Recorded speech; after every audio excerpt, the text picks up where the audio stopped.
ऐसी ही बेहतरीन कहानियाँ सुनने के लिए केपी नॉवल चैनल को लाइक, शेयर और सब्सक्राइब करें। आने वाली कहानियों के बारे में जानने के लिए हमारे टेलीग्राम से जुड़ें। लिंक डिस्क्रिप्शन में है। केओस डिवाउरर सिस्टम, अध्याय 681, छोटी मोटी समस्याओं का समाधान करना।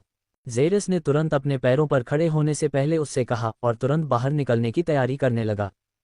फिर भी वह अपने पीछे खड़ी आकृति की खामोशी को देखे बिना नहीं रह सका। क्या हुआ? उसने भौहें चढ़ाकर उससे पूछा। ओह, कुछ नहीं, मुझे लगता है कि हमें अभी 2 दिन और इंतजार करना होगा जब तक कि टॉवर पहले दिखाई न दे। तभी हम इस जगह से गुजरना और दिशा जानना सीखेंगे। उत्तर, दक्षिण, पूर्व या पश्चिम के संबंध में टॉवर की दिशा तय नहीं है, आप जानते हैं, फेलिसी ने मुस्कुराते हुए उससे कहा, जबकि जेरस की भौहें झुंझलाहट में सिकुड़ गईं। फिर भी वह उसके ध्यान में आने से पहले ही गायब हो चुकी थी, सावधानी से छिपाई गई। ओह, ये समझ में आता है। फिर हम 2 दिन और इंतजार करेंगे। मैं कम से कम इतना इंतजार तो कर ही सकता हूँ, जेरस ने उससे कहा और फेलिसी ने भी मुस्कुरा दिया। दबी हुई ड्रैगन की दहाड़ जैसी आवाज निकली और जेरास ने फेलिसी की ओर देखते हुए भौहें चढ़ाने से खुद को नहीं रोक पाया, जो शर्मिंदगी से मुस्कुराए और जेरास ने उसके पेट को देखने के लिए मुड़कर देखा। क्या तुम्हें पेट में दर्द हो रहा है? उसने पूछा। हाँ, पेट में दर्द है क्योंकि मैंने पूरे दिन कुछ नहीं खाया है, उसने कहा, जबकि जेरास बस मुंह बधिर खड़ा था। खाना? आखिरी बार कब वह चीज़ मेरे किसी विचार में थी? जेरास का सिकुड़ा हुआ चेहरा देखकर फेलिसी के दिल में डर की एक टीसी महसूस हुई। अरे, कोई बात नहीं, तुम्हें मेरी चिंता करने की ज़रूरत नहीं है। मैं नीचे जाकर कुछ खाना ले आती हूँ, या मैं इसे अगले 2 दिनों के लिए टाल दूंगी। मैं नहीं मरूंगा, तुम्हें पता है। मेरे साथ आओ, जेरास ने कहा और वह दरवाजे से बाहर निकलने की ओर बढ़ गया और फेलिसी ने टेबल के चारों ओर लटकी कुर्सी से अपना पस उतार लिया, जल्दी से उसकी परछाई का पीछा करते हुए। वे जल्दी से सीढ़ियों से नीचे उतरे। पूरे समय उसकी नज़र लगातार उसे देखने से खुद को रोक नहीं पाए, उसका दिल मिश्रित भावनाओं से धड़क रहा था। किसी दूसरी दुनिया के व्यक्ति के इतने करीब होना, या यहाँ तक कि किसी दूसरी दुनिया के व्यक्ति के आदेशों को सुनना, उसके सीने से बाहर निकलने जैसा महसूस कराने के लिए पर्याप्त था। और यह सब डर के कारण था, अज्ञात का डर, खास तौर पर उसका। ये जानना मुश्किल था कि वह वास्तव में कौन था। उसे उसके चाचा ने बताया था कि दूसरी दुनिया के लोग कितने बुरे होते हैं, और जब वह यहाँ आई थी तो उसे इसका स्वाद चखाया गया था। उसे प्रवेश करते ही एक धोखेबाज का सामना करना पड़ा था, और अगली बार उसका सामना बुरे लोगों से हुआ जो उसका बलात्कार करना चाहते थे। हर चीज़ ने केवल इस बात की पुष्टि की कि उसका चाचा सही था। लेकिन वह अलग था। वह सामान्य रूप से तर्क कर सकता था, जैसे कि उसकी सहायता करने के लिए आना, भले ही थोड़ी देर हो गई हो। फिर भी उसने उसकी बात सुनी और उसने उसे अपने घर में आने दिया। उसने उसे बिल्कुल भी नहीं छुआ, भले ही वे अंधेरी रात में एक दूसरे से सचमुच इंच भर की दूरी पर थे। फिर भी कुछ ऐसा था जो उसके बारे में बिल्कुल ठीक नहीं था। जैसे कि जब उसने उसे उस अजीब किताब पर नोट का अनुवाद करने के लिए मजबूर किया था तो उसने उसे धमकाया था। उसका आभामंडल पूरी तरह से अलग था, लगभग राक्षसी। इससे उसके अंदर टकराव और भ्रम पैदा हुआ, जिसके परिणामस्वरूप डर पैदा हुआ।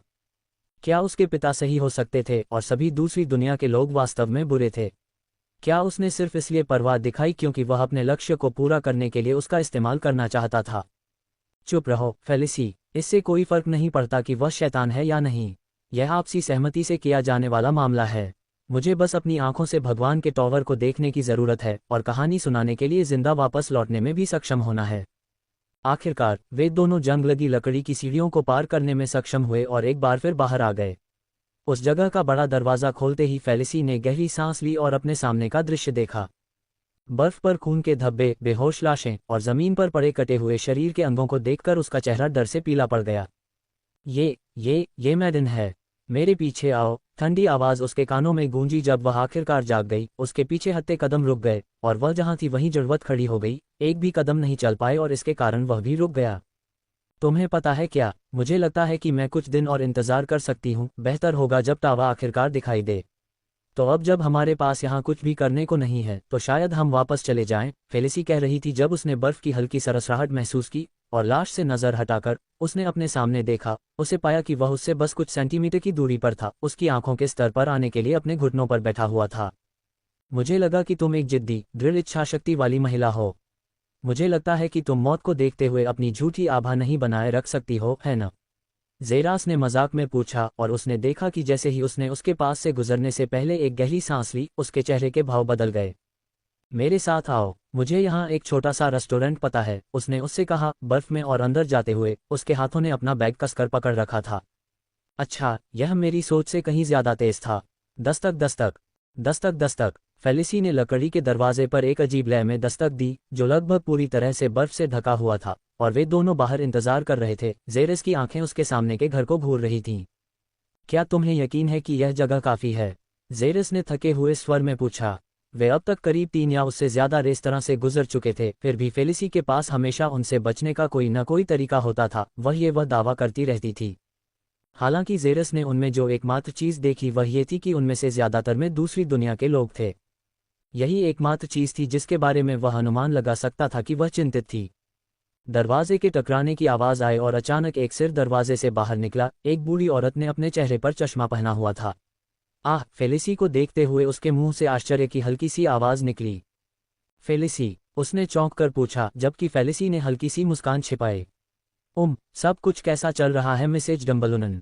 धीरे धीरे महिला ने अपनी नजरें उससे हटाईं, फिर जेरास को देखने के लिए वापस लौटी। उसने जेरास को देखते हुए एक संदिग्ध नजर से थोड़ा गुनगुनाया। उसकी आंखें विशेष रूप से सबसे स्वागत करने वाली नहीं थीं। ओह, चिंता मत करो मिसेज डम्बलडोनन, वह एक दोस्त है। बस मुझ पर भरोसा करो, ठीक है? फेलिसी ने जल्दी से कहा, इससे पहले कि स्थिति बिगड़ जाए, और मिसेज डम्बलडोनन ने उसे और जोर से घूरते हुए आखिरकार अपने दरवाजे खोल दिए, जिससे उन्हें अंदर आने की अनुमति मिल गई। हमारे डम्बलडोनन रेस्तरां में आपका स्वागत है मिस्टर अदविल्डर, मिसेज डम्बलडोनन ने कहा। उसकी बाज आंखें जेरास को देख रही थीं, जो बुरी तरह से मुस्कुराया। यह आनंद मेरा है मिसेज डम्बलडोनन। ये डम्बलडोनन है। हाँ, मैंने यही कहा था, जेरास ने खुद से हंसते हुए कहा, जब वह फेलिसी के पीछे पीछे इलाके में एक बेतरतीब बैठने की मेज पर गया। कुछ हद तक बंजर लग रहा है, जेरास ने कमरे की ओर देखते हुए पूछा, जो मंद रोशनी में था और ऐसा लग रहा था कि वहां कोई काम नहीं हो रहा है। फिर भी सभी कुर्सियां चमचमाती हुई साफ थीं, जिससे पता चलता था कि इसे अभी तक छोड़ा नहीं गया है। ये बस ऐसा ही लगता है, लेकिन इस जगह को डम्बलडोनन रेस्तरां के नाम से जाना जाता है। इस जगह का सबसे बेहतरीन रेस्तरां, जहां हमारे सैकड़ों हजार लोग एक दिन में आते हैं। लेकिन श्रीमती डम्बलडोनन बहुत सुरक्षित महिला हैं। वे दूसरी दुनिया के लोगों के आने से ठीक पहले अपना व्यवसाय बंद कर देती हैं और उनके जाने के बाद फिर से खोल देती हैं। अब हर कोई यह जानता है। खैर, दूसरी दुनिया के लोगों को छोड़कर, फेलिसी ने उससे कहा, और जेरास ने बस कंधे उचका दिए। अगर यह बंद है तो हम यहाँ क्यों हैं? इसकी चिंता मत करो, उसके दिल में मेरी खास जगह है। वह मेरी मदद करेगी, तुम बस यहाँ सीट पर बैठो, ठीक है? उसने कहा, जल्दी से भागने से पहले। उसकी नज़र कभी कभी उसे देखने के लिए पीछे मुड़ती थी। उसके चेहरे पर एक अनिश्चित मुस्कान थी, फिर वह जल्दी से गायब हो गई। छी, जैसे मुझे भी परवाह है। मुझे बस भगवान के टॉवर तक जाना है, उस बाली को वापस लेना है और तुरंत अपनी अन्य तैयारियां शुरू करनी है। और मैं उसे पाने के लिए कुछ भी करूंगा। जेरास ने अपने दिमाग में सोचा। उसकी उंगली धीरे से मेज पर टैप कर रही थी। समय उसके लिए अजीब तरह से बहुत धीमा लग रहा था। फिर भी वह अच्छी तरह से जानता था कि इस काम को जल्दी करने या अधीर होने से कोई फायदा नहीं होगा। उसे अपने और अपने लगभग निराशाजनक भविष्य के लिए हर असुविधा का सामना करना पड़ा। फेलिसी, मिसेज डम्बलडोनन ने उस पर चिल्लाते हुए कहा, जबकि फेलिसी के हाथ उसकी हथेलियों से रगड़ रहे थे। उसके चेहरे पर एक खोई हुई मुस्कान थी। हाँ, तुम अपने चाचा की अवज्ञा कैसे कर सकते हो? और तुम उस जघन्य शैतान को दोस्त कहने की हिम्मत कैसे कर सकते हो? तुम्हारे दिमाग में क्या चल रहा है? मुझे बताओ, क्या वह वही है जिसने तुम्हारे सिर पर वार किया है, या उसने तुम पर उनके निषिद्ध श्रापों में से एक डाला है? मुझे बताओ, और मैं सुनिश्चित करूंगी कि वह यहाँ से कभी जीवित न जाए। मिसेज डम्बलडोनन ने गुस्से में कहा, लेकिन फेलिसी ने उनके हाथ पकड़ लिए। नहीं नहीं नहीं, ऐसा नहीं है मिसेज डम्बलडोनन, मैं कसम खाता हूँ। तुम्हें पता है कि भले ही मैं दुनिया में हर किसी से झूठ बोलूं, तुम हमेशा अपवाद ही रहोगी, है न? हाँ, मैं करता हूँ। अब मुझे सब कुछ बताओ कि तुमने कैसे, किसी असंभव तरीके से, अपने चाचा की स्वीकृति प्राप्त की, और कैसे एक दूसरी दुनिया का व्यक्ति अब तुम्हारा मित्र है। अध्याय 682, बेवकूफ़ी भरी चाल। तो ये लगभग सब कुछ है जो हुआ, फेलिसी ने गहरी सांस लेते हुए कहा, आने वाली अपरिहार्य तेज चीख का इंतजार करते हुए। लेकिन उसे कुछ भी नहीं मिला, केवल श्रीमती डम्बलडोनन की स्तब्ध निगाहें। मैं, श्रीमती डम्बलडोनन ने कहने के लिए संघर्ष किया, फिर भी कोई शब्द नहीं निकला। वह केवल इतना कर सकती थी कि फेलिसी के पास जाए और उसे बहुत गहराई से गले लगाए। मैं बस इतना कहूंगी, तुम्हें सावधान रहना चाहिए फेलिसी। तुम्हारे पिता की आत्मा तुम पर नजर रखेगी। उसने कहा, कुछ ऐसा जो उसे खुद पता था कि निस्संदेह उसे आश्चर्यचकित करेगा। लेकिन वह क्या कह सकती थी? छोटी महिला पहले ही अपने चाचा की सलाह को अनदेखा करते हुए अपना घर छोड़ चुकी थी, जो उसके सबसे करीबी लोगों में से एक था। ये स्पष्ट था कि उसने अपने दिल में जगह छोड़ने और यात्रा पर निकलने का संकल्प कर लिया था। अभी वह बचने से बहुत दूर थी और इसके खिलाफ कोई भी सलाह उल्टा असर करने के अलावा कुछ नहीं करेगी। उस नोट पर वह बस उसके ठीक होने के लिए प्रार्थना कर सकती थी। मैं सुरक्षित वापस आऊंगी श्रीमती डब्लूनन, और मैं आप सभी को गौरवान्वित करूंगी। मैं वादा करती हूं, उसने गंभीरता से कहा, स्नेहपूर्वक उस पर अपनी पकड़ मजबूत करते हुए। कुछ देर तक खामोशी छाई रही, फिर आखिरकार उन्होंने जाने दिया और फेलिसी अपने काम पर वापस आ गई। तो मैं यहाँ आई हूँ, ये कहने की कोई ज़रूरत नहीं है। मैं तुम्हारी मदद करूंगी, श्रीमती डब्लूनन ने कहा, लगभग जैसे कि वह उसके मन को पढ़ सकती थी, और जल्दी से वे दोनों काम पर लग गए। श्रीमती डब्लूनन ने यात्रा के लिए उसकी ज़रूरत की सभी चीज़ें पैक की और उसे तब तक खाना खिलाया जब तक उसका पेट फूल नहीं गया। 3 घंटे जल्दी ही बीत गए और फेलिसी वापस रेस्तरां के फ्लोर पर आए। उसने जेरस को पाया जो ठीक उसी स्थिति में था जिस स्थिति में उसने उसे छोड़ा था। उसकी उंगलियां लयबद्ध तरीके से मेज पर टैप कर रही थीं, 1 सेकंड के लिए भी नहीं बदली थी। मुझे बहुत खुशी है कि तुमने इंतज़ार किया, इसके लिए शुक्रिया। क्या हम अब जा सकते हैं? जेरस ने पूछा, धीरे धीरे अपने पैरों पर खड़ा हुआ और बाहर निकलने की ओर बढ़ गया। ठीक है, फेलिसी ने जवाब दिया और वह तेजी से उसके पीछे चली गई, अपने पीछे घोंघे की गति से, क्योंकि वह अपने पीछे एक बड़ा बैग खींच रही थी। दरवाजे के हैंडल पर पहुंचते ही जेरस का हाथ उस ओर बढ़ा, लेकिन अचानक आखिरी सेकंड में रुक गया। वह एक तरफ खिसक गया, जिससे फेलिसी उसके पास से निकल गई। ये बंद नहीं है न? फेलिसी ने उससे पूछा और उसने हैंडल खोला और अपना बैग बाहर खींच लिया। धीरे धीरे अपनी नज़र पीछे की ओर घुमाते हुए जेरस की संकुचित आंखें सामने की दीवार पर, या यूं कहें कि सामने की दीवार के पीछे खड़े व्यक्ति पर टिकी हुई थीं।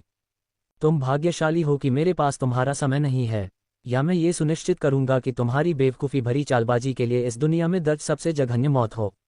जेरास ने सोचा, ऐसा लगता है कि किसी खास को नहीं, इससे पहले कि वह दरवाजे से बाहर चला जाए।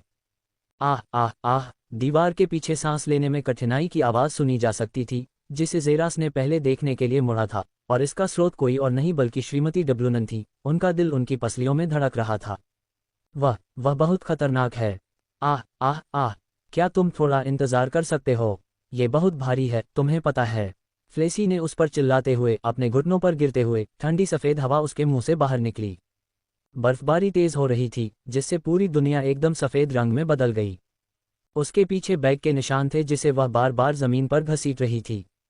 वह इतना भारी था कि वह उसे उठा नहीं पा रही थी, और वह युवक, हालांकि अपनी सामान्य गति से चल रहा था, लेकिन उससे तेज चल रहा था।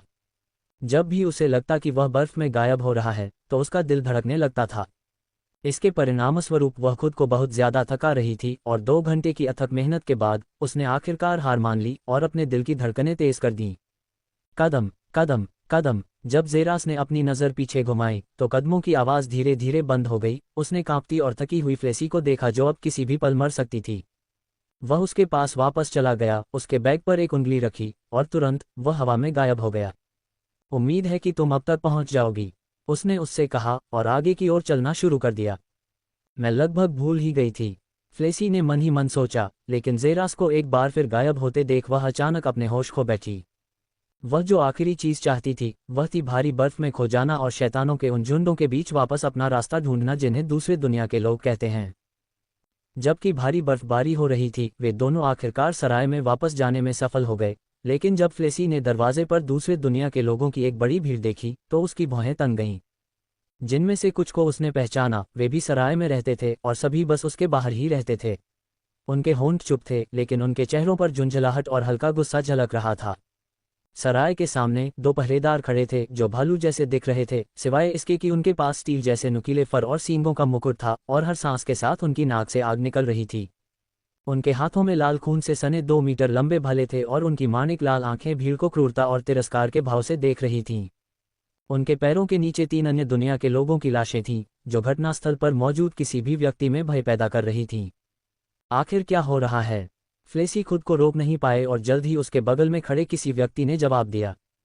क्या हो सकता है अगर हाई हेवन यूनिवर्स के उन कमीने जेनोसूस के लिए नहीं?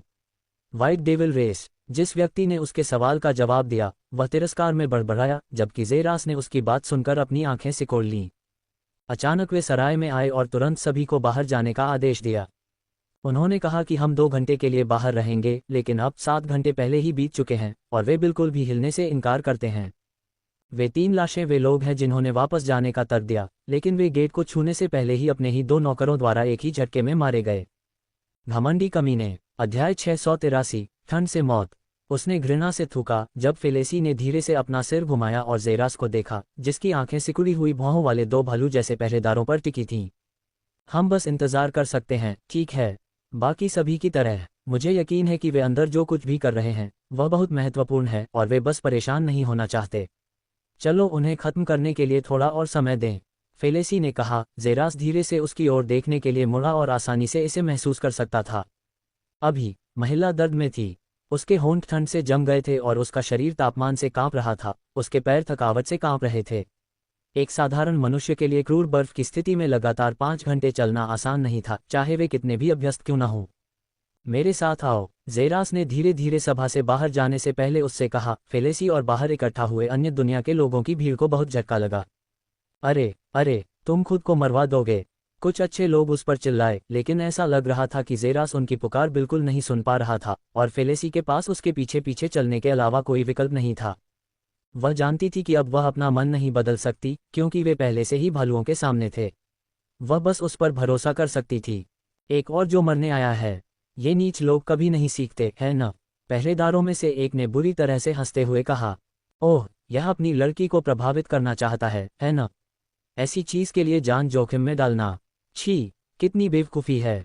दूसरे ने फेलेसी को अपने पीछे देखकर जवाब दिया। एक और कदम आगे बढ़ो और तुम दोनों मर जाओगे, ठीक वैसे ही जैसे तुम्हारे पैरों के नीचे 3 बेवकूफ़ मर गए। दोनों पहरेदारों ने एक ही समय में जेरास पर दहाड़ लगाए और उसके बाद वह सचमुच रुक गया। लाशों के पैरों के पास रुका, उसके हाथों ने उनके माथे को छुआ और उसने चुपचाप उनके घावों को देखा। उसकी आंखें धीरे धीरे बंद हो गईं। न केवल उन्होंने उन्हें मार डाला, बल्कि उनके भाले के वार में एक भयावह ज्वाला सार है जो उनके आंतरिक अंगों को जिंदा खा जाता है। वे शायद अपने आंतरिक अंगों के जलकर राख हो जाने के दर्द से मर गए। कमीने, जेरास ने अपने दिमाग में सोचा और अगले ही पल उसकी आंखें खुल गईं। उसकी आकाशीय नीली आंखें एक चमकदार रोशनी से जगमगा उठीं। जब वह उस जगह से गुजरा जहां पहरेदारों ने उससे रुकने के लिए कहा था, तो कदमों की आवाज गूंज उठी। पलक झपकते ही वह उनसे सिर्फ 1 मीटर पहले पहुंच गया और तुरंत उनकी दोनों आंखें लाल रंग में चमक उठीं और उन्होंने अपने भालों को अपने हाथों में कस लिया। अपनी जगह जानो, नीच। वे दोनों दहाड़ रहे थे। एक भला जेरास की छाती की ओर तेजी से घुस रहा था, जैसे कुछ भी नहीं हो, लेकिन यह वास्तव में कुछ भी नहीं था, क्योंकि जेरास की छवि कुछ भी नहीं की तरह फीकी पड़ गई। म्यान से कटाना के निकलने की आवाज गार्ड के पीछे से आई, जिसने तुरंत अपने पीछे उसकी उपस्थिति को महसूस किया और अनुभवी कौशल के साथ उसने तुरंत अपने भाले की गति को बदल दिया, इसे अपने प्रतिद्वंद्वी की ओर फेंक दिया। दुर्भाग्य से छवि केवल उसके सिर में ही आई, क्योंकि पूरी दुनिया कुछ बार उल्टी हुई लग रही थी और जल्द ही वह एक सिरहीन शरीर और एक आकृति देख सकता था जिसकी खाली आंखें उसे भावहीन रूप से घूर रही थीं। क्या क्या यह मेरा शरीर है? इसका कोई सिर क्यों नहीं है? थप थप थप थप, बार बार जमीन पर सिर पटकने की आवाज सुनी जा सकती थी, क्योंकि हर कोई मुंह खोकर देख रहा था। सिर बर्फ में लुढ़कने से पहले शांत होकर रुक गया, खून बहने लगा। तुम कमीने, मर जाओ। दूसरे रक्षक की क्रोधित दहाड़ पूरे क्षेत्र में गूंज उठी, क्योंकि उसका भाला ऊपर उठा और जेरास के सिर की ओर वार किया।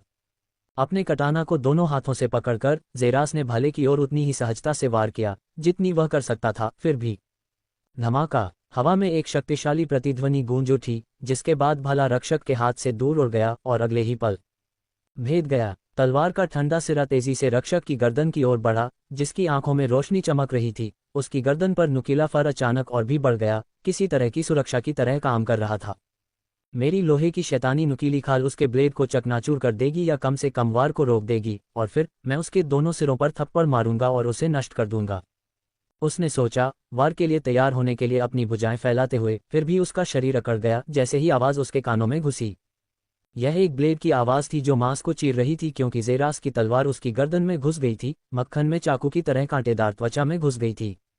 तुम एक बेवकूफ हो, युवक की ठंडी आवाज गूंजी, क्योंकि उसने हिंसक रूप से अपनी तलवार निकाली। खून टूटे हुए नल की तरह बह रहा था और अगले ही पल दुनिया भर में एक चमकदार तलवार की रोशनी चमक उठी। उसके बाद अजीबोगरीब आवाज आई। खनक, कटाना के म्यान में घुसने की आवाज। धमाका, गार्ड के जमीन पर गिरने की आवाज सुनी जा सकती थी। उसका सिर उसके शरीर से अलग हो गया, उसकी गर्दन से साफ साफ अलग हो गया। चुप, पूरी जगह में सन्नाटा पसरा हुआ था, क्योंकि हर कोई जमीन पर पड़े 2 सिरहीन शवों को देखकर स्तब्ध खड़ा था। और चकित होकर उन्होंने चांदी के बालों वाले युवक को दोनों सिरों की ओर चलते हुए, उन्हें उठाते हुए गेट की ओर वापस जाते हुए देखा। मेरे साथ आओ। फुसफुसाहट केवल फेल्सी ने सुनी, जैसे कि उसके सिर में गूंज रही हो, जब उसने सराय के गेट को देखा जिसे जेरास ने लात मारकर खोला था, और उसकी पीठ धीरे धीरे अंदर गायब हो गई। अपने पागलों की तरह धड़कते दिल को थामते हुए वह केवल उसके पीछे चल सकती थी। जब उसने देखा कि क्या हो रहा था तो वह रुक गई। सराय का फर्श बदल गया था। पहले की गोल मेज जो पूरे स्थान पर फैली हुई थी उसे सीधे प्रारूप में व्यवस्थित किया गया था, और कुल मिलाकर लगभग 10 आकृतियां देखी जा सकती थीं। उनमें से कुछ अपने हाथों में भाले लिए खड़े थे, जिससे पता चलता था कि वे गार्ड थे, जबकि एक युवक और महिला कुर्सियों पर बैठे थे। उनके सामने भोजन और शराब रखी हुई थी, और मेज पर जोरदार हंसी गूंज रही थी। वे लोग बहुत अच्छा समय बिता रहे थे। तभी जेरास अचानक अंदर आ गया, और वे सभी उसके हाथों में पकड़ी हुई वस्तुओं को देखकर दंग रह गए। क्या ये है? अध्याय 684, बेमेल विचार। एडी और मेली भालू रक्षकों में से एक ने पूरा किया। जब वे जेरास को देखकर अचंभित हो गए, जो धीरे धीरे उनकी ओर चला, दोनों सिर टेबल पर रखी प्लेटों में से एक पर रख दिए, ठीक उस समूह के सामने जो बैठा था। मुझे लगता है कि ये तुम्हारे हैं। जेरास की ठंडी और भावहीन आवाज गूंजी जब उसने कटे हुए सिर उनकी प्लेटों पर गिराए, फिर उस जगह की तरफ चल दिया, सीढ़ियों से ऊपर अपने कमरे में चढ़ गया, और उसके पीछे फेलेसी भी आ गई, जो लोगों की चौंकती निगाहों को देखने के लिए सहन नहीं कर सकती थी।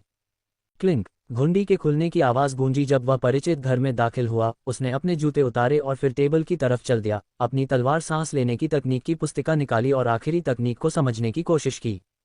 लेकिन जल्द ही उसकी आंखें सिकुड़ गईं जब उसे कमरे में कोई हलचल महसूस नहीं हुई, और वह दरवाजे की ओर मुड़ा। जहां उसने फेलेसी को देखा, उसके हाथ उसकी उभरी हुई छाती पर थे, और उसकी आंखों में भय था, क्योंकि वह उसे ऐसे देख रही थी जैसे वह कोई राक्षस हो। अपने कपड़े बदलो और स्वेटर पहनो। मैं नहीं चाहता कि तुम्हें बुखार या कुछ और हो जाए, उसने उससे कहा, इससे पहले कि वह एक बार फिर मैनुअल पर अपना पूरा ध्यान केंद्रित करे।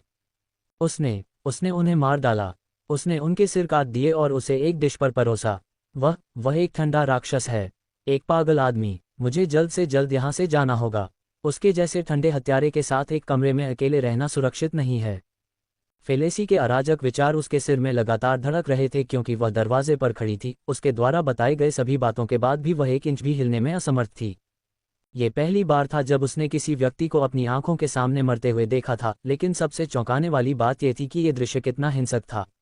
धड़ से दूर उड़ते सिर की यादें उसके दिमाग में लगातार घूम रही थीं, और उसके द्वारा प्लेट पर सिर काटे जाने का दृश्य उसके दिमाग में काफी सिहरन पैदा कर रहा था। लेकिन जिस चीज ने उसे सबसे ज्यादा सिहरन पैदा की वह था अभी। उसने अभी अभी दो लोगों को सबसे क्रूर और हिंसक तरीके से मारा था जो उसने कभी देखा था, और फिर भी वह बिल्कुल भी परेशान नहीं लग रहा था। उसे इस खौफ से उल्टी भी नहीं आई।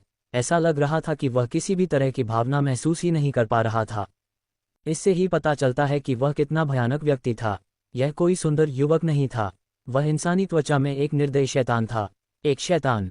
और अब वह उसके साथ एक ही कमरे में खड़ी थी। उसे भाग जाना चाहिए या रुकना चाहिए, उसे बिल्कुल भी पता नहीं था। उसका दिमाग आगे क्या करना है और पहले के दृश्य के विचारों से भ्रमित था, जब तक कि यह अंततः उसके दिमाग पर हावी नहीं हो गया, और धीरे धीरे वह हार मान गई। उसकी आंखें भावनाओं और सदमे के बड़े प्रवाह से पीछे की ओर मुड़ गईं, और वह धीरे धीरे जमीन पर गिर गई। फिर भी जमीन पर गिरते हुए शरीर की अपेक्षित तेज आवाज कभी नहीं सुनी गई, क्योंकि वह इसके बजाय एक जोड़ी बाहों में गिर गई। जेरस की आंखें उसकी बाहों में शरीर को देखकर सिकुड़ गईं, उसकी त्वचा के अत्यधिक ठंडे तापमान को महसूस करते हुए, और उसकी आंखें चमक उठीं, इससे पहले कि वे अपने उसी पोकर भाव में लौट आए। उसे बिस्तर पर लिटाते हुए उसने फ्लेम चैम्बर में और अधिक सूखी लकड़ी डालकर कमरे का तापमान बढ़ा दिया, और फिर उसने अपने स्थानिक रिंग में उसके बैग से एक अतिरिक्त बड़ा कपड़ा निकाला, उसे उसके शरीर के चारों ओर लपेट दिया। धीरे धीरे लेकिन निश्चित रूप से उसका मौत जैसा पीला चेहरा वापस सामान्य हो गया, उसका तापमान सामान्य हो गया, और उसकी सांस भी सामान्य हो गई, क्योंकि वह जल्दी से गहरी नींद में चली गई। काश तुम अपनी प्यारी भोली भाली अवस्था को बनाए रख पाती, लेकिन ये यात्रा में केवल तुम्हें मार डालेगा। बेहतर है कि तुम खुद ही देख लो कि खेती की दुनिया वास्तव में कितनी ठंडी है, बजाय इसके कि तुम उनके बारे में अपनी खुद की परिकल्पना बनाओ। जेरस ने खुद से सोचा, उस दृश्य से बिल्कुल भी चिंतित नहीं था जो उसने पहले बनाया था। केवल कचरे के टुकड़े ही दूसरों को मारते हैं, क्योंकि उनके उच्च जीवन के उच्च अधिकारी भोजन कर रहे हैं और किसी को भी अंदर नहीं आने देना चाहते। उन लोगों को मारना उसे बिल्कुल भी परेशान नहीं करता। केवल एक चीज जिसे लेकर वह थोड़ा चिंतित था, वह थी फेल्सी, जिसने निस्संदेह अपने जीवन में पहली बार ऐसा दृश्य देखा था। उसे याद था कि जब उसने पहली बार किसी की जान ली थी तो उसे कितनी उल्टी हुई थी। यदि उसे किसी के सिर को धड़ से अलग होते हुए देखने के लिए मजबूर किया जाता तो निस्संदेह ये और भी भयानक होता। यह एक सुंदर दृश्य नहीं था, खासकर एक मासूम महिला के लिए। फिर भी ये केवल शुरुआत थी। टॉवर ऑफ गॉड गाथा निस्संदेह अधिक क्रूर और निर्मम होगी। उसे इस अनुभव की बहुत आवश्यकता थी, अन्यथा वह इसके कारण किसी महत्वपूर्ण क्षण में जम सकती थी, और इससे न केवल उसकी जान को खतरा हो सकता था, बल्कि शायद उसकी जान को भी खतरा हो सकता था। भोला होना अच्छा था, और यहाँ तक कि वह चाहता था कि वह अपना भोलापन बरकरार रख पाता। लेकिन यह नश्वर दुनिया के लिए अच्छा था। साधना की दुनिया में भोलापन मौत की तलाश है। बहुत ही अप्रिय। धीरे धीरे ज़ेरास ने गुनगुनाया। जैसे ही उसने अपनी आंखें सिकोड़ी, उसकी नज़र उसके सामने की दीवारों को भेदती हुई नीचे अपने तारे पर टिक गई, जहां कुल मिलाकर करीब 7 भालू रक्षक खुद को छिपा रहे थे, मानो उसे कमरे से बाहर जाने से रोकने का इंतजार कर रहे हों। यह अजीब होता अगर उन घमंडी कमीनों ने इसे आसानी से जाने दिया होता। ये तब तक ठीक रहेगा जब तक वे दरवाजे की कुंडी को नहीं छूते, ज़ेरास ने उबाऊ ढंग से सोचा और अपनी सीट पर वापस आकर अपना मैनुअल उठाया और अपनी समझ को जारी रखा। अब उसे लगने लगा था कि वह आखिरकार 5वीं तलवार कला को समझने लगा है। पूरे स्टार ब्रीदिंग मैनुअल में सबसे शक्तिशाली तलवार कला। ऐसा लगता है कि यह सभी पिछली स्लैश की विशेषताओं को एक ही स्लैश में मिला देता है। इससे निस्संदेह उसकी शक्ति में बहुत वृद्धि होगी, और अब वह महसूस कर सकता था कि वह अंततः इसे हासिल करने के करीब था। अध्याय 685 कड़वी सच्चाई 1। जम्हाई। पूरे कमरे में एक बड़ी जम्हाई की आवाज़ सुनी जा सकती थी। जब एक आकृति धीरे धीरे बिस्तर से उठकर बैठी, उसके हाथ प्रकाश की सुनहरी किरण की ओर उठे जो उसके चेहरे को रोशन कर रही थी। हवा में नाचती कोमल किरणों को देखकर उसने अपने हाथों को उन पर घुमाया। उसके चेहरे पर एक छोटी सी मुस्कान दिखाई दी जब उसने देखा कि वे उसके हाथों के चारों ओर कैसे घूम रही थीं, जैसे कि छोटी तितलियां। और धीरे धीरे लेकिन निश्चित रूप से यादें उसके पास लौट आईं, जिससे उसके हाथ रुक गए, और उसने धीरे धीरे अपनी गर्दन को एक तरफ घुमाया, उसे ढूंढते हुए, एक आकृति जिसे वह नहीं जानती कि उसे खुश होना चाहिए कि वह वहां था या नहीं। उसका ध्यान उसके सामने रखी किताब पर था। शायद उसे अभी तक इस बात का एहसास नहीं था कि वह जाग गई है, लेकिन जब उसने अपने ऊपर लपेटे गए कपड़े को देखा, और ये तथ्य कि वह बिस्तर पर थी, न कि जमीन पर जहां वह शाम को गिर गई थी, तो उसकी आंखें जल्दी ही सिकुड़ गईं। ऐसा नहीं हो सकता था कि वह खुद को फर्श से सीधा बिस्तर पर लुढ़का ले, और यहाँ तक कि अपनी नींद में अपने बैग से एक कपड़ा भी लपेट ले, तो इसका मतलब है कि यह निश्चित रूप से किसी व्यक्ति द्वारा किया गया था, एक व्यक्ति जो केवल वही हो सकता था। इसने काफी विरोधाभासी भावनाएं पैदा की, जिससे वह खुद को ठीक से सोचने में असमर्थ हो गई, और अंततः वह केवल अपने हाथों को प्रकाश की सुनहरी किरणों पर छोड़ सकती थी, एकमात्र ऐसी चीज जिससे उसे थोड़ी सी भी खुशी मिल सकती थी। आखिरकार मैंने इसे समझ लिया है। 5वीं तलवार, सांस लेने की कला। ज़ेरास ने खुद से सोचा। उसकी आंखें चमक रही थीं क्योंकि उसने धीरे धीरे अपने हाथों में किताब को बंद किया। कुछ सेकंड बाद उसे अपने स्टोरेज रिंग में वापस रख दिया। 5वां सितारा मैनुअल अब तक का सबसे कठिन था, लेकिन वह आखिरकार इसे सीखने में सक्षम था। लगभग 3 महीने की अंतहीन समीक्षा के बाद वह अच्छी तरह से कह सकता था कि उसका अभ्यास इसके लायक था। जैसा कि उसने अनुमान लगाया था, 5वीं तलवार कला अब तक की सभी तलवार कलाओं में सबसे मजबूत थी, जिसमें अविश्वसनीय रूप से उच्च विनाशकारी शक्ति थी जो अपने चरम रूप में एक पूरे सितारे को काट सकती थी। और वह इस बारे में गलत था कि यह शेष पिछली 4 तकनीकों का संयोजन है, ऐसा नहीं था।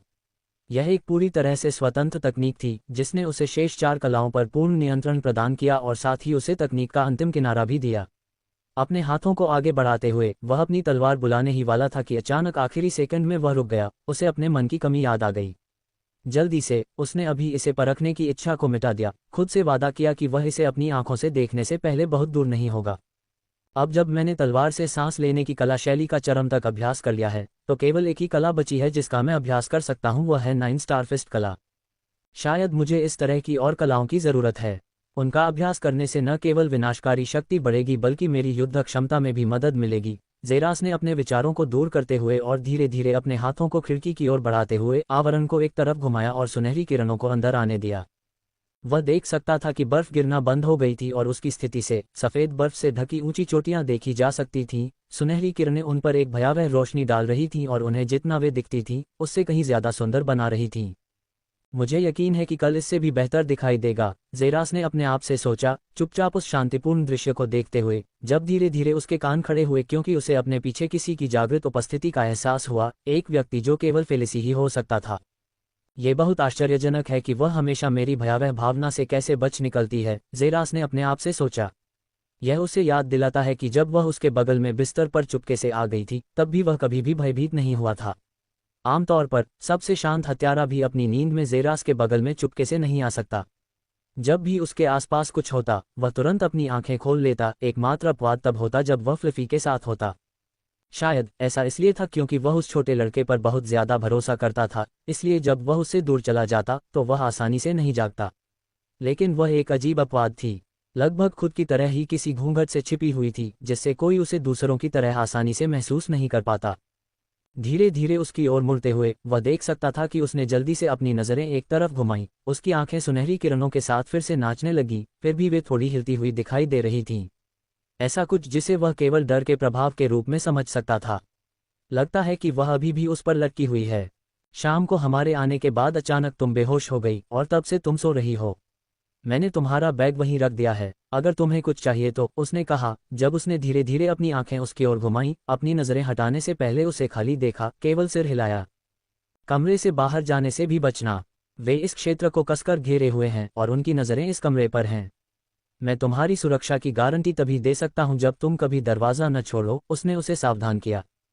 इस बार कोई जवाब नहीं मिला, लेकिन वह इस बारे में बहुत परेशान नहीं था। कम से कम उसने उसे पहले ही चेतावनी दे दी थी। तुरंत उसने अपनी पढ़ाई फिर से शुरू की, तलवार से सांस लेने की मैनुअल को शुरू से ही पढ़ा और खुद को तकनीक से परिचित कराया। तो हम यहाँ फंस गए हैं, उसने अचानक उसे पुकारा क्योंकि जेरास का हाथ किताब के पन्ने को पोंछने के लिए थोड़ा रुक गया था। अब जब उनकी नज़र तुम पर है और उनके गार्ड पूरे इलाके को कवर कर रहे हैं, तो क्या इसका मतलब है कि हम यहाँ फंस गए हैं? उसने सवाल दोहराया जबकि जेरास की आंखें सिकुड़ गईं, इससे पहले कि वह सिर हिलाता। तकनीकी रूप से हाँ, हम फंस गए हैं। शायद ये कभी नहीं होता अगर तुम भी दूसरों की तरह होती और उनके जाने का थोड़ा इंतजार करती।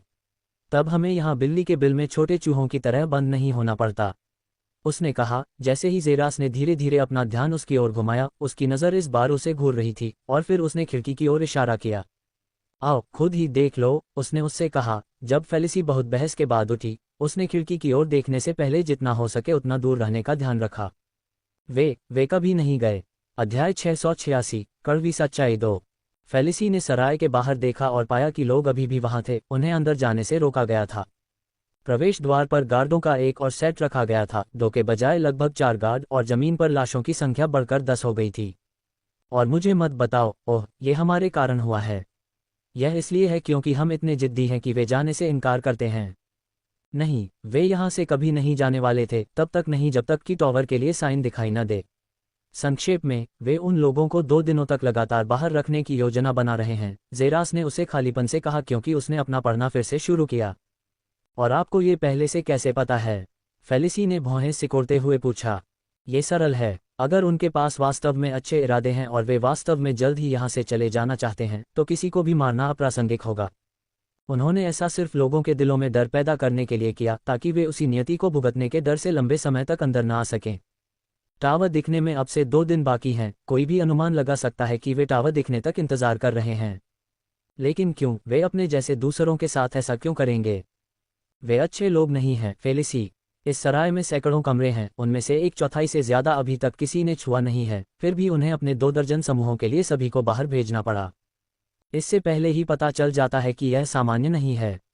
अगर आपके लोग हमें नश्वर लोगों के लिए भगवान मानते हैं, तो इसका मतलब है कि वे काफ़ी सम्मान देने को तैयार हैं, और हम भी आपसे कभी अपमान नहीं सहेंगे।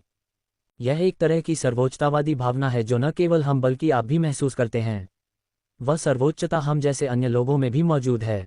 वे मानते हैं कि हम एक दूसरे से श्रेष्ठ हैं, भले ही हम सभी एक ही ऊर्जा का विकास करते हों। नीचे के लोग अपने वंश और जन्म के उच्च स्थान पर गर्व करते थे, उनका मानना था कि दूसरे लोग उनके जैसे ही स्थान पर रहने के योग्य नहीं हैं, और जो कोई भी उनके आदेशों की अवहेलना करता है, उसे उसी तरह दंडित किया जाना चाहिए जैसे एक देवता किसी नश्वर को दंडित करता है। उनकी अपनी सजा तत्काल मृत्यु है। मुझे लगता है कि देवता भी उनके अपराधों के लिए दयालु हैं। इस तरह के लोगों की बातें नहीं सुनी जा सकती और न ही वे किसी सम्मान के पात्र हैं, खासकर मेरे, जेरास ने कंधे उचकाते हुए कहा। भले ही इस सराय में 1 लाख दुश्मन हो, लेकिन अब तक वे इसे बनाने वाले नहीं थे, और वह पहले भी एक बार इस जगह पर सो चुका था। तब भी वह इसमें प्रवेश करता और सुनिश्चित करता कि उसके अपने बेजान शरीर के ज़मीन पर गिरने से पहले 5 लाख लोग मर जाएं। वह झुकने के बजाय मरना पसंद करेगा। यह उन विश्वासों में से एक है जो अब उसके अपने अस्तित्व का मूल आधार बन गया था। वह तब से ही इस विश्वास के साथ बढ़ रहा था जब से उसने 9 सितारा मैनुअल उठाया था और आधिपत्य के कानून का अभ्यास करना शुरू किया था। तो वे सभी कल तक बर्फ में बाहर फंसे रहेंगे? फेलिसी ने उससे पूछा। अगर वे तब तक बाहर रहना चाहते हैं तो वे रहेंगे। तुम्हारा क्या मतलब है? उनमें से कोई भी वास्तव में बाहर नहीं रहना चाहता, है न? तकनीकी रूप से तुम सही हो, लेकिन मेरे हिसाब से तुम गलत हो। वे अंदर के लोगों से कहीं ज्यादा हैं। अगर वे सभी एक साथ इस जगह पर आ जाएं, तो वे तुरंत बाहर के लोगों को भगाने में सक्षम होंगे। लेकिन उनमें से कई मर जाएंगे। मैं ये भी कह सकता हूं कि वे सभी मर जाएंगे। यह एक ऐसा जोखिम है जिसे वे सभी लेने को तैयार नहीं हैं, और यही उन्हें सफलतापूर्वक बाहर रख रहा है। वे डरे हुए हैं, ठीक वैसे ही जैसे तुम हमेशा रहती हो, जेरास ने फेलिसी का ध्यान आकर्षित करते हुए जवाब दिया। और डरने में क्या बुराई है? उसने बड़बड़ाते हुए पूछा। वास्तव में ज्यादा नहीं, बस ये तथ्य कि अगर हम भी उनकी तरह बाहर रहते तो तुम शायद पहले ही जमकर मर जाते और सूरज उगने के साथ ही अपनी आखिरी सांस लेते। रात भर बर्फबारी और भी ज्यादा होती गई और गिरना बंद नहीं हुआ। लंबे समय तक काम करने के कारण थक जाने के कारण आपका शरीर ज्यादा समय तक नहीं टिक पाता और आप गिर जाते हैं। अगर बाहर के लोग आपके जैसे होते तो आप अभी सिर्फ जमे हुए लोगों को देख रहे होते। लेकिन वे साधक हैं, वे सालों तक वहां रह सकते हैं और कुछ नहीं होगा, जेरास ने असहायता से कंधे उचकाते हुए कहा।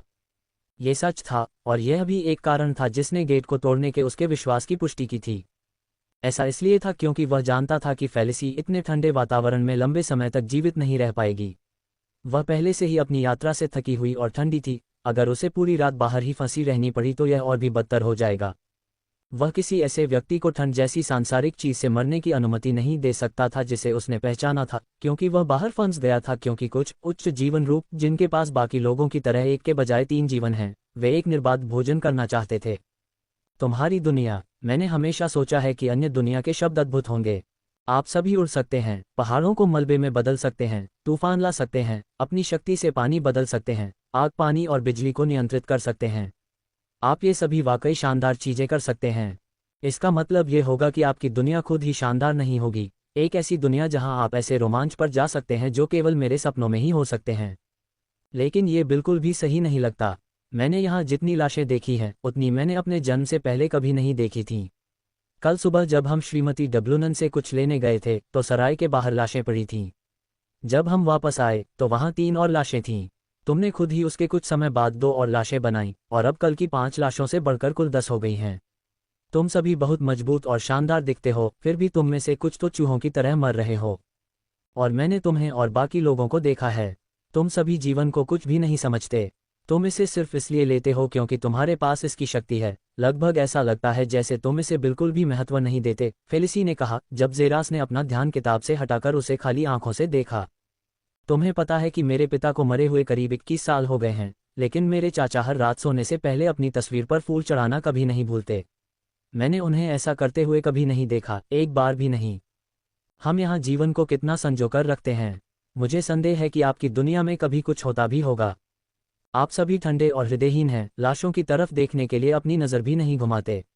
एक बार जब वे मर जाते हैं तो आप उन्हें भूल जाते हैं, उनकी तरफ देखने के लिए भी नहीं मुड़ते। अध्याय 687, कड़वी सच्चाई 3। फेलिसी के शब्दों और प्रतीत होने वाले अवलोकन के अनुसार जेरास केवल चुप रह सकता था। क्या उसके शब्द बिल्कुल गलत थे? क्या ऊपरी क्षेत्रों में जीवन का कोई मूल्य था? किसी व्यक्ति के पास होने की एकमात्र सुरक्षित गारंटी एक शक्तिशाली परिवार से आना, एक शक्तिशाली पृष्ठभूमि का होना या शक्तिशाली शक्ति का होना था। यदि इनमें से कुछ भी गायब है तो व्यक्ति का जीवन चींटी से भी अधिक बेकार है, और यहाँ तक कि जिन लोगों के पास ये हैं वे अभी भी पूरी तरह से सुरक्षित नहीं हैं। उन्हें भी उन मनोरोगियों द्वारा मारा जा सकता है जो अपनी पृष्ठभूमि या व्यक्तिगत शक्ति की परवाह नहीं करते हैं। साधना की दुनिया एक कुत्ते खाने कुत्ते की दुनिया है, और यहाँ तक कि जेरास भी खुद को इससे अलग नहीं कर सकता था। उसने उन रक्षकों को उसी क्षण मार डाला था जब उन्होंने उसे प्रवेश करने से रोका था, बिना इस बारे में ज्यादा सोचे। उसका तर्क सरल था, हर साधक के लिए समान, उनके रास्ते में आने वाली हर बाधा को बिना किसी दया के तेजी से काट दिया जाना चाहिए। इसलिए उसने कोई दया नहीं दिखाई, न ही पहरेदारों ने। अगर उसकी जगह होते तो ऐसा किया होता। जो पहरेदार मर गए, ये तुम्हारी गलती है कि वे चले गए, फेलिसी ने अचानक कहा जब जेरास ने धीरे से अपनी नज़र उसकी ओर घुमाई। हाँ, उनकी पत्नियां या बेटे या ऐसे लोग हो सकते थे जो उनकी देखभाल करते थे। फिर भी तुमने अपनी तलवार से उनकी गर्दन काट दी, बेपरवाही से और बेफिक्र आंखों से, लगभग वैसे ही जैसे तुम सब्जियां काट रहे हो। तुम शैतान की तरह दिखते हो, एक दुष्ट और खून का प्यासा शैतान, फेलिसी ने कहा जब जेरास ने कुछ सेकंड के लिए उसे खाली आंखों से देखा और फिर जोर से हंसा। मैं शैतान हूँ, उन लोगों को मारने के लिए जिन्हें इस बात की परवाह नहीं थी कि मैं जीऊं या नहीं। ओह, मुझे उनके साथ दयालु होना चाहिए क्योंकि उनके घर पर पत्नियां और बेटे हैं। क्या उन्हें इस बात की परवाह है कि मेरी पत्नी या बेटा है, या मेरा अपना परिवार है, या ऐसे लोग हैं जिनकी मैं देखभाल करता हूँ। क्या तुम नहीं देख सकती, फेलिसी? मैंने पहले कभी वार नहीं किया। उन्होंने अपने भालों को मेरे दिल पर निशाना बनाया। उनका इरादा दिन की तरह साफ था। क्या मुझे तब भी दया दिखानी चाहिए जब उनका भाला मेरे दिल की ओर बढ़ रहा है, जो बचे हुए जीवन के निशान को चीरना चाहता है? क्या इससे मैं इंसान बन जाता, न कि खून का प्यासा शैतान? ज़ेरास ने तिरस्कार और मजाक में पूछा। अब उसे इस बारे में कोई संदेह नहीं था। फेलिसी निश्चित रूप से एक भोली लड़की है जो बचपन से ही अपने बर्फीले गांव से बाहर नहीं निकली। उन्हें मारने से बेहतर तरीके से आप इसे हल कर सकते थे। आप उन्हें परास्त कर सकते थे और उन्हें बेहोश कर सकते थे। आप आसानी से उनके हमलों से बचने में सक्षम थे, इसलिए आपको कम से कम उन्हें बेहोश तो करना ही चाहिए। लेकिन आपने सबसे आसान रास्ता चुना, उन्हें मारना। इससे आप क्या बन गए? एक इंसान। फेलिसी ने पलटकर जवाब दिया, और एक पल से भी कम समय बाद कमरे में हवा में सरसराहट हुई, क्योंकि उसे लगा कि उसके पैर जमीन से हट रहे हैं, और इससे पहले कि वह पलक झपका पाती, वह कमरे में दीवार के दूर के छोर पर थी। अचानक ठंड ने उसके हर रोम को ठंडा कर दिया, और उसके ठीक सामने एक आकाशीय नीली आंख थी जो लाल रंग की छायाओं से घिरी हुई थी। अपनी जगह जानो, भोली भाली युवा लड़की जिसने कभी नहीं देखा कि दुनिया कितनी ठंडी और क्रूर है। तुम अभी सिर्फ मेरे बगल में जिंदा हो, क्योंकि हमारे बीच एक डील हुई है। तुम मुझे टॉवर पर ले जाओ और मैं तुम्हें यात्रा पर जिंदा रखूंगा। बस इतना ही है। मैं तुम्हारे व्यवहार या काम के लिए जिम्मेदार नहीं हूं, और तुम मेरे कामों पर सवाल उठाने के लायक नहीं हो। अपनी किस्मत को ज्यादा मत आजमाओ। हम। फेलिसी के कानों के लिए आवाज़ ठंडी और अविश्वसनीय रूप से गहरी थी, कुछ शैतानी होने के कगार पर, और उसे उस अजीब आभा से सांस लेना भी असंभव लग रहा था जो उससे निकल रही थी। लेकिन धीरे धीरे उसने अपनी ठोड़ी के नीचे ठंडी उंगली महसूस की, क्योंकि उसका सिर धीरे धीरे ऊपर उठा हुआ था, और वह उन आंखों में घूरती रही जो उसकी आत्मा को चूसना चाहती थीं। वे सबसे जानलेवा इरादे से भरे हुए थे, और किसी चीज़ के लिए एक पागल जलती हुई इच्छा। लेकिन वर्तमान में वे शांत और स्थिर थे, और अगर वे अचानक मैले हो गए तो क्या होगा, यह उसकी कल्पना पर छोड़ दिया गया था। और इसके तथ्य के लिए, मैं बिल्कुल भी इंसान नहीं हूँ। मैंने बहुत समय पहले वह नाम खो दिया है। मैं वास्तव में जो हूँ उसकी तुलना में एक शैतान भी फीका पड़ जाएगा। इसलिए यदि आपके पास कोई भोला विचार है कि मुझे कैसे कार्य करना चाहिए या मुझे कौन होना चाहिए, या जो कुछ भी आपकी उस छोटी सी खोपड़ी में है, उसे जल्दी से बाहर निकाल दें और जाने दें। मैं एक पल में तुम्हारे साथ अच्छा व्यवहार कर सकता हूँ, तुम्हारे विचारों और तुम्हारी उबाऊ इच्छाओं को स्वीकार कर सकता हूँ, और अगले ही पल मैं तुम्हारी गर्दन के पीछे अपने पंजे गड़ा दूंगा, और तुम्हारी सबसे शैतानी मुस्कान के साथ जो तुमने कभी देखी होगी, और देखूंगा कि कैसे तुम्हारा महत्वहीन जीवन खत्म होता जा रहा है। तुम्हारे और मेरे बीच सौदे के अलावा कुछ नहीं है। मुझे उम्मीद है कि यह बात तुम्हें अच्छी तरह समझ में आ जाएगी, ज़ेरास ने उससे कहा, इस मूर्खता को यहीं और अभी खत्म करने की अपनी इच्छा को शांत करते हुए, और एक बार फिर उसने अपनी उंगलियां उसके जबड़े के चारों ओर छोड़ दी और पीछे हट गया। अपनी सीट पर वापस जाने के बारे में उसने दरवाजे की ओर देखते हुए अपनी आंखें सिकोड़ लीं, और इसके बजाय वह सीधे बाहर निकलने के लिए आगे बढ़ गया। इस कमरे को कभी मत छोड़ना, ये सरल आदेश पूरे स्थान पर गूंज उठा, जोर से और स्पष्ट। उसके बाद एक जोरदार धमाके के साथ दरवाजे के बंद होने की आवाज आई। धमाका। अचानक दबाव के चलते फेलिसी के जमीन पर गिरते ही लकड़ी की जमीन चरमरा उठी। यह उस व्यक्ति की तरह था जिसके कंधे पर हजारों पाउंड से ज्यादा वजन का पूरा पहाड़ फेंका गया था, लेकिन अचानक उसके कंधे पर रखा पहाड़ ऊन में बदल गया। इससे मिलने वाली शांति और सुकून के लिए मरने के लिए काफी कुछ था, भले ही इसे फेलिसी की पसलियों से बाहर निकलने की धमकी देने वाले धड़कते दिल को कभी नहीं रोका जा सका। एक संक्षिप्त चुप्पी ने उसे घेर लिया, ये जानने में असमर्थ कि आगे क्या करना है या क्या सोचना है, लेकिन उसके शरीर ने प्रतिक्रिया की, अपने पैरों को अपनी छाती के करीब धकेल दिया और अपने शरीर को उनके ऊपर मोड़ दिया। मुझे माफ कर दो। अध्याय 688, सबको मारना। तुम काया हो? तुमने आखिरकार बाहर निकलने का फैसला किया। ज़ेरास के दरवाजे से बाहर निकलते ही भालू जैसी आकृति से ये शब्द निकले। सावधानी से ज़ेरास ने दरवाज़ा कसकर बंद कर दिया और देखा कि दरवाज़ा संतोषजनक खनक की आवाज़ कर रहा है। इससे पहले कि वह अपनी नज़र आकृति की ओर घुमाए, उसकी आकाशीय नीली आंखें अब एक तीव्र तारों की रोशनी से चमक रही थीं, और जानलेवा आभा उससे लहर की तरह बाहर निकल रही थी। मुझे बताओ, तुम सभी को खत्म करने में मुझे कितना समय लगेगा? ज़ेरास ने अपने दांतों के बीच से बाहर निकलते हुए धीरे धीरे नीचे आकृति की ओर चलते हुए कहा। लकड़ी की सीढ़ियां उसके हर कदम के साथ करा रही थीं। तुम कमीने, नीच, अपनी जगह जानो। गार्ड ने गुस्से से दहाड़ते हुए तुरंत अपने भाले को पकड़ लिया। उसका अगला पैर जमीन पर बुरी तरह से टकराया, और अगले ही पल भाले का सिर हवा में बुरी तरह से घुस गया। उसके चारों ओर की हवा उसके पीछे छिपे अविश्वसनीय क्रूर बल से करा उठी। अगले ही पल ऐसा लगा कि वह अंतरिक्ष को चीरता हुआ ज़ेरास की ओर आगे बढ़ गया है। मर जाओ। जेरास के होठों से एक जानवर की तरह की गड़गड़ाहट निकली जब उसने अपनी मुट्ठी बंद की। उसके दाहिने हाथ के चारों ओर का कपड़ा धूल में उड़ गया और फिर उसने भाले की नोक की ओर उग्रता से मुक्का मारा।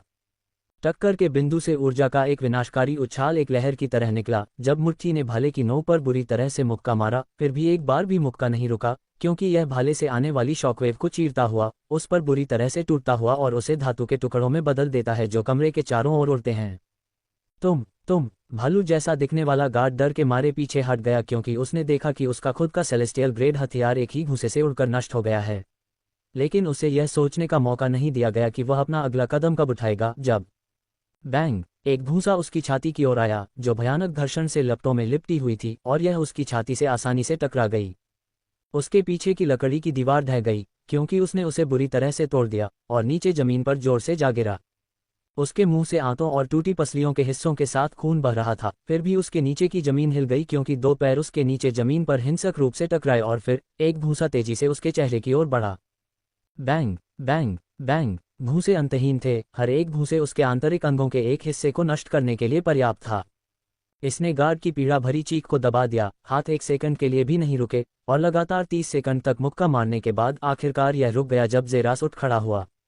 उसके नीचे लाल तरल और अर्धठोस पदार्थ का एक पोखर था जो गाय के गोबर के ढेर से अलग नहीं था, सिवाय इसके कि यह रीढ़ को कंपा देने वाला था।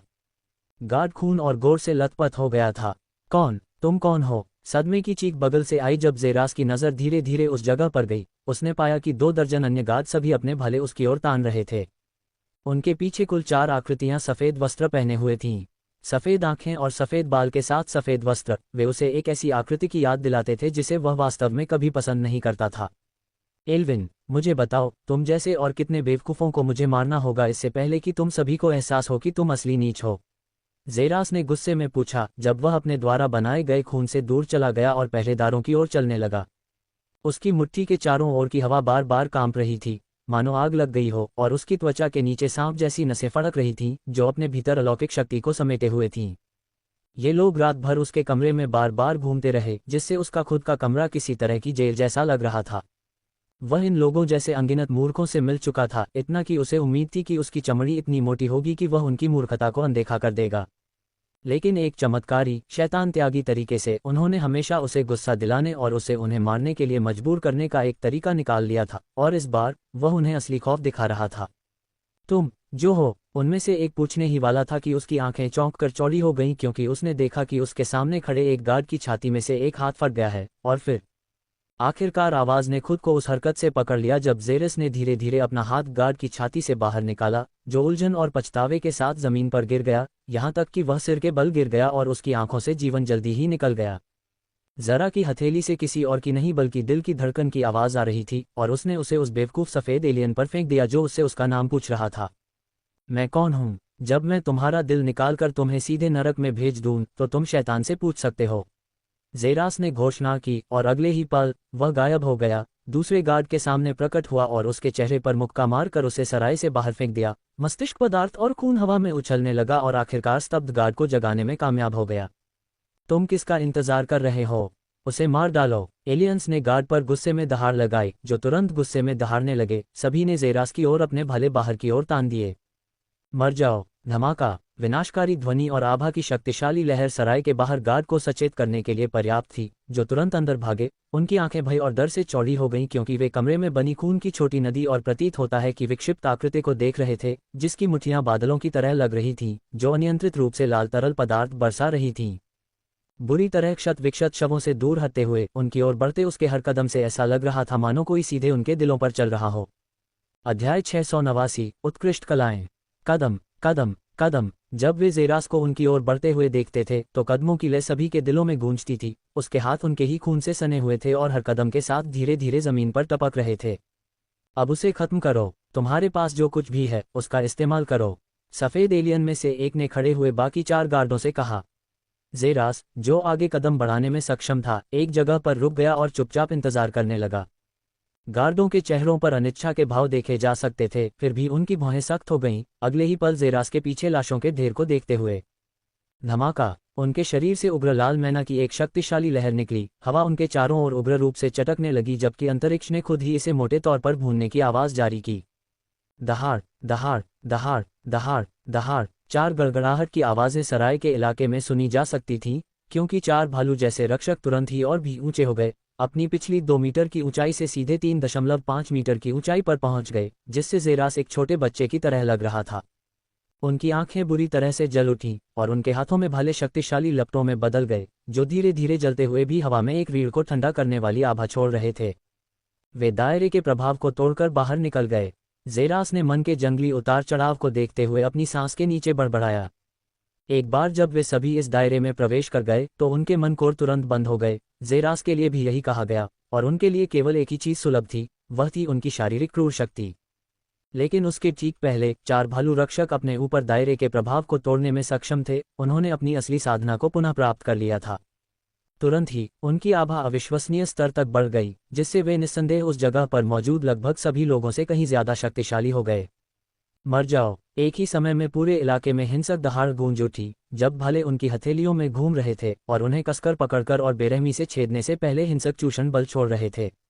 अंतरिक्ष के टुकड़े टुकड़े होने की आवाज गूंज उठी। भाले के चारों ओर एक गोलाकार अवरोध दिखाई दिया, जिसने सैकड़ों ध्वनि अवरोधों को तोड़ दिया और तुरंत जेरास के सामने प्रकट हुआ। फिर भी वह एक पल भी धीमा नहीं था, क्योंकि कटाना के खींचे जाने की आवाज पूरे सराय में गूंज रही थी। तुरंत ही उसने अपने पैरों को जमीन पर पटक दिया, पीछे की ओर गोली चलाई और भालों के मुंह की ओर क्षैतिज रूप से बाहर की ओर वार किया। एक विनाशकारी विस्फोट ने तुरंत ही सफेद एलियन की आकृतियां भी बाहर फेंक दी, लकड़ी की मेजों और कुर्सियों को धूल में मिला दिया और पूरे सराय में कांच के टुकड़े उड़ गए। Bang bang bang. जमीन कुल 5 बार धंसी, हर एक कदम के साथ दरारें मकड़ी के जाले की तरह फैलती गईं। जैसे जेरास पीछे की ओर पीछे हट रहा था, एक हिंसक आभा उसकी भुजाओं में घुस रही थी। फिर भी अपने शरीर पर अविश्वसनीय नियंत्रण के साथ उसने विनाशकारी प्रतिध्वनि को अवशोषित कर लिया, जल्दी से उसे अपनी मांसपेशियों से गुजार दिया, जिसके परिणामस्वरूप उसके सामने की जमीन धंस गई। 5 कदम पीछे हटने के बाद वह आखिरकार अपनी भुजाओं में भेजी गई विनाशकारी आभा को दूर करने में सक्षम हो गया, लेकिन उसे आराम करने का मौका नहीं मिला जब एक बार फिर उसके कान में गर्जना गूंजी। उसके बाद एक बार फिर अंतरिक्ष के टूटने की आवाज आई। मरो, मर जाओ। बांग बांग बांग। भयानक गति से भालू जैसे रक्षकों से 1000 भाले निकले। जैसे जैसे हर कोई हर कोण से हमला कर रहा था, हालांकि हिंसक रूप से वे अपनी शक्ति का पूरी तरह से उपयोग करने में सक्षम थे, जिससे वे बेहद समन्वित हो गए और सभी तरफ से लगातार हमला कर रहे थे। उनका इरादा अपने प्रतिद्वंद्वी को दिन के उजाले में टुकड़े टुकड़े कर देने का था।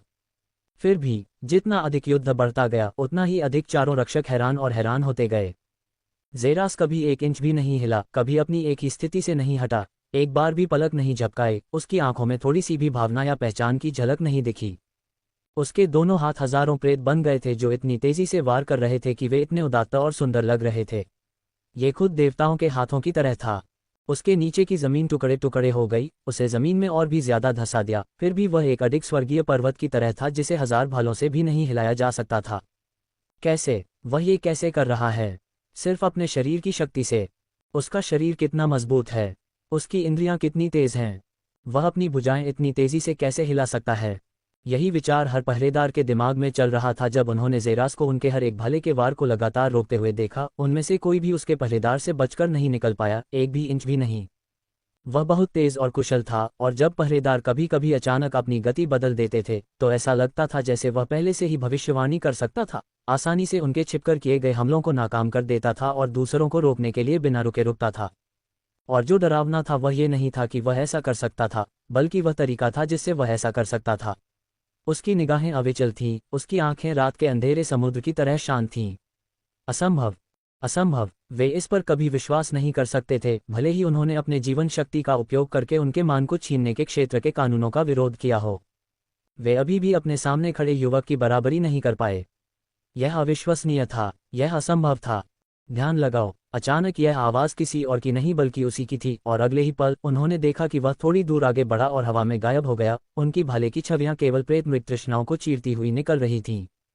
तुम विचलित हो गए। सावधान रहो, लेनागन। भालू रक्षकों में से एक ने दहाड़ लगाई, जिसने हिंसक तरीके से अपने भाले को दूसरे रक्षकों में से एक की पीठ की ओर झटका दिया। लेकिन लेनागन खुद उस ठंडी आवाज को सुनकर डर गया जो उसके कान से नीचे गिर रही थी, और इससे पहले कि वह अपनी पीठ मोड़ पाता, उसने अपनी गर्दन के चारों ओर ठंडी आभा महसूस की, जो एक साधारण मच्छर के डंक की तरह कोमल थी। फिर भी पूरी दुनिया काली हो गई, उसका शरीर जमीन पर गिर गया। मर जाओ। चेतावनी देने वाले गार्ड के मुंह से गुस्से से भरी दहाड़ निकली, क्योंकि भाले की नोक ज़ेरा के चेहरे के ठीक सामने आ गई थी, जिसने अभी अभी वार करना समाप्त किया था और अपनी नई मुसीबत से बचने के लिए वह केवल एक ही काम कर सकता था। अध्याय 690 उत्कृष्ट कला 2। ये ध्वनि धातु के धातु से टकराने जैसी थी जब ज़ेरास ने अपना मुंह खोला और अपनी पूरी ताकत से भाले की नोक पर अपने दांत पटक दिए। फिर भी बुल्काटोर कभी भी शांत नहीं हुआ और उसने एक कदम आगे बढ़ाया। उसके हाथ से शक्तिशाली ज्वाला फूट पड़ी, जो तेजी से भाले के शरीर पर चढ़ गई और उसने भाले की नोक पर उसे छोड़ दिया। एक शक्तिशाली विस्फोट पूरे क्षेत्र में फैल गया, क्योंकि एक आकृति तुरंत उड़ गई, लकड़ी की दीवार से टकरा गई और उसमें एक मानव छेद बना दिया। जब उसकी पीठ जमीन से थोड़ी ऊपर उठी तो उसने अचानक अपने हाथों को आगे बढ़ाया, जमीन पर टैप किया और जमीन पर कुचले हुए पड़े रहने से पहले 2 बार बीच हवा में लुढ़का। उसके चेहरे से सुनहरा खून बरस रहा था। फिर भी धीरे धीरे अपना चेहरा ऊपर उठाते हुए 3 बचे हुए पहरेदारों ने देखा कि युवक का खून जो उसके मुंह से बह रहा था धीरे धीरे वापस अंदर चला गया और उसके जले हुए होंठ धीरे धीरे फिर से उभर आए। काली जली हुई त्वचा फीकी पड़ गई और गुलाबी होंठ तेजी से उभर आए। अपने पैरों पर खड़े होते हुए ज़ेरस ने अपनी रीढ़ की हड्डी और गर्दन की हड्डियों को चटकाया। आवाज़ गड़गड़ाहट की तरह थी। अपने छोटे से वार्म अप से निपटते हुए तलवार पकड़े हुए उसके हाथ और भी जोर से जकड़े हुए थे, क्योंकि उसने अपनी अलग अभिव्यक्ति को 3 बचे हुए गार्डों की ओर मोड़ दिया। मरने से पहले मेरा मनोरंजन करो, उसने बिना किसी परेशानी के कहा और अगले ही पल उसका शरीर आगे की ओर झुक गया। उसकी तलवार उसकी बगल में थी। वह मुद्रा, वह आगे बढ़ने के लिए तैयार हो रहा है। तारानकन बूम तारानकन। ज़ेरस के पैरों के नीचे की जमीन कांप उठी, क्योंकि वह तेजी से आगे बढ़ा। 3 गार्डों के पलक झपकने से पहले ही उनके ऊपर दिखाई दिया और उसका कटाना पहले से ही उसके ऊपर ऊंचा उठ गया था। क्या बात है! पहरेदारों को अपने भाई के लिए शोक मनाने का समय भी नहीं मिला, इससे पहले कि वे सभी अपने जीवन काल का और भी अधिक हिस्सा देने के लिए मजबूर हो गए और तुरंत ही तलवार की ओर अपना भाला ऊपर की ओर झटका दिया, जो तेजी से नीचे गिर गई। इसकी गति समुद्र की सतह पर खड़े एक गुलाबी पीले पत्ते को देखने जैसी थी। फिर भी जब ये 3 भालों से टकराया तो विनाशकारी ऊर्जा की एक और लहर बाहर की ओर उठी, क्योंकि तीनों भालू जैसे पहरेदारों के घुटने झुक गए और तुरंत ही तलवार ने सभी को घुटनों पर मजबूर कर दिया, क्योंकि ज़ेरस ने अपने पूरे शरीर के वजन से उन पर दबाव डाला। यह एक हास्यास्पद दृश्य था जिसमें एक चींटी 3 शेरों को घुटनों पर मजबूर कर रही थी। फिर भी बाहर से देखने वाले लोगों में से किसी को भी ये बिल्कुल भी मज़ेदार नहीं लगा और सभी बस चकित होकर खड़े हो गए, जिसमें सफ़ेद एलियंस भी शामिल थे। आपकी प्रतिक्रिया की गति बहुत धीमी है। आपको बस क्रूर शक्ति से हमला करना आता है। आपको हथियार की समझ या समझ का बिल्कुल भी अंदाजा नहीं है। मैं निराश हूँ, ज़ेरस ने कहा। उसका पहले से अलग भाव चिड़चिड़ाहट में बदल गया। तुरंत उसने अपना पैर एक गार्ड की छाती पर पटक दिया, जिससे वह घटनास्थल से पीछे की ओर गिर गया और सराय से बाहर उड़ गया।